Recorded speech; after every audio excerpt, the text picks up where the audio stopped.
Social মিডিয়ার যুগে বিনোদনের ধরন কিন্তু একদম বদলে গেছে। বিনোদনের সীমাও কিন্তু অতিক্রম করছে অনেক কন্টেন্ট ক্রিয়েটর। তার মধ্যে সম্প্রতি আমরা দেখতে পেয়েছি এসপি ক্রিয়েশনকেও, যেখানে বিয়ের বাড়ির মতো পবিত্র পরিবেশেও বরের প্রতি অশ্লীল ইঙ্গিত করে ভিডিও বানিয়েছেন তিনি। এটাই কি আসল বিনোদন?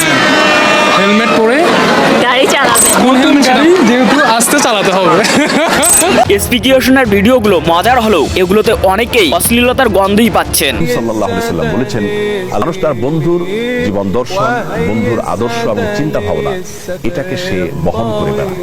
তোমাদের মধ্যে কে কার সঙ্গে বন্ধুতা করছে এই বিষয়টি তোমরা খেয়াল করো, তাতে তুমি নিরূপণ করতে পারবে যে এই লোকটার গন্তব্য কোন দিকে। বিয়ের মতো সামাজিক অনুষ্ঠানকে উপহাস করা কি আমাদের সংস্কৃতির উপযুক্ত?